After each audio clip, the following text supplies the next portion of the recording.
Hi everyone, welcome to बिंदास physics. और आज हम लोग समझेंगे स्केलर एंड वेक्टर पोटेंशियल के बारे में। तो पहले हम लोग मैग्नेटिक स्केलर पोटेंशियल का डिराइवेशन जो पार्ट है वो देखेंगे, फिर मैग्नेटिक वेक्टर पोटेंशियल का पार्ट देखेंगे, ठीक है ना।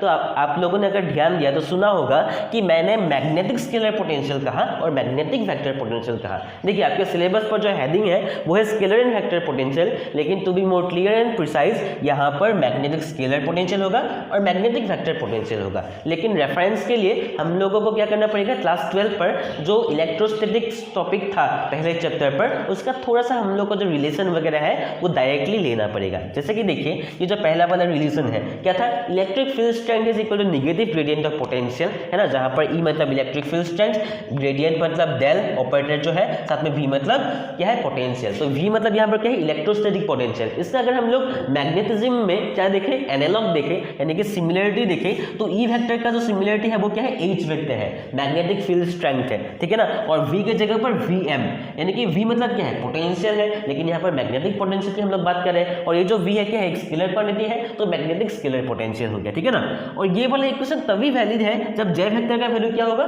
0 होगा, यानी कि करंट डेंसिटी का वैल्यू 0 होगा।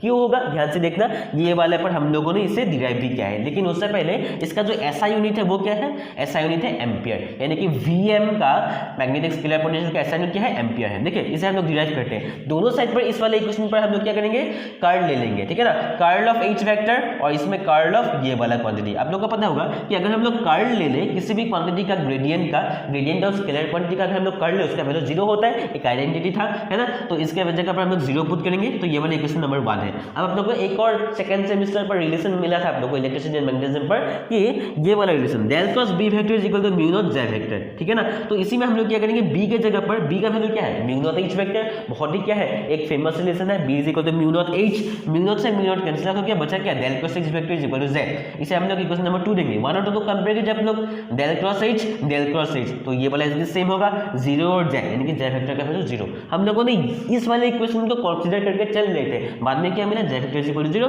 तो J vector is equal to 0 अगर है तभी ये इक्वेशन वैलिड है और मैग्नेटिक स्केलर पोटेंशियल की हम लोग बात करेंगे, नहीं तो क्या बात करेंगे, मैग्नेटिक वेक्टर पोटेंशियल। चलिए बात करते हैं मैग्नेटिक वेक्टर पोटेंशियल को। हम लोग को समझने के लिए ये वाले इक्वेशन को रेफरेंस लेके चलना पड़ेगा, del cross B vector is equal to 0, यानी कि डाइवर्जेंस ऑफ मैग्नेटिक फ्लक्स या डेंसिटी आप लोग कहो तो मैग्नेटिक फील्ड, इसका वैल्यू क्या होगा, 0 होगा। ये हमें ये बताता है कि मैग्नेटिक मोनोपोल्स कभी भी एग्जिस्ट नहीं करते, यानी कि आप लोग मैग्नेट को कितना भी छोटा करके काट दो, मान लीजिए, है ना, तो उसका हमेशा 2 ही पोल होगा, नॉर्थ पोल और साउथ पोल, ठीक है ना, मोनोपोल कभी एग्जिस्ट नहीं होता है। तो एक और आइडेंटिटी हम लोग को पता है कि divergence of curl of a vector is equal to 0, है ना, यानी कि ये आइडेंटिटी है, ठीक है ना। तो 0 और 0 अगर हम लोग कंपेयर करें तो del dot B vector is equal to 0, del dot ये वाला क्वांटिटी इज इक्वल टू 0, तो B vector is equal to क्या होगा, ये वाला क्वांटिटी होगा। तो यहाँ पर जो ए वेक्टर है, इस ए वेक्टर को हम लोग क्या कहते हैं, मैग्नेटिक वेक्टर पोटेंशियल कहते हैं। क्या कहते हैं, मैग्नेटिक वेक्टर पोटेंशियल, ठीक है ना। अब लोग कैसे डिफाइन करेंगे, ध्यान से देखना। अगर डिफाइन करने के लिए पूछा गया तो डिफाइन आप लोग इस तरीके से करेंगे, a quantity whose curl gives us the magnetic flux density, आप लोग को मैग्नेटिक फील्ड, ठीक है ना। तो उसी तरीके से Vm को भी आप लोग डिफाइन कर सकते हो, magnetic scalar potential is that quantity which negative gradient gives us the magnetic field intensity, ठीक है ना। तो इस तरीके से आप लोग डिफाइन कर सकते हो किसी भी इक्वेशन में से, ठीक है ना।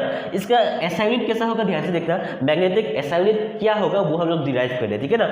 एक्चुअली होगा वेबर पर मीटर। कैसे होगा, ध्यान से देखना, मैग्नेटिक फ्लक्स का वैल्यू क्या होता है, मैग्नेटिक फील्ड इनटू एरिया, है ना। मैग्नेटिक फील्ड का वैल्यू क्या मिला, del cross A vector, del cross A vector. हम लोगों ने स्टोक्स थ्योरम लगाया, स्टोक्स थ्योरम पर क्या होता है, सरफेस इंटीग्रल पर हम लोग क्या करना पड़ेगा, लाइन इंटीग्रल पर कन्वर्ट कर देते, लेकिन साथ में क्लोज लाइन इंटीग्रल, ठीक है ना। ये वाला स्टोक्स थ्योरम हम लोगों ने लगाया। तो ए वेक्टर का वैल्यू चाहिए तो डीएल वेक्टर को उठा ले लेंगे, है ना। डीएल वेक्टर है तो फाई बी को हम लोग डी के रेस्पेक्ट में लिखते हैं, यानी कि डिफरेंशिएशन के रेस्पेक्ट में छोटा सा। तो डी फाई बी का वैल्यू क्या होता है, यानी कि फाई बी का SI यूनिट क्या होता है, वेबर, लेंथ का SI यूनिट क्या होता है, मीटर होता है, तो वेबर पर मीटर इसका SI यूनिट है। तो आई होप यहाँ तक समझ गए, कुछ भी डाउट हो तो मुझे कमेंट करके बता सकते हो। मिलते हैं अगली वीडियो पर, तब तक के लिए जय हिंद।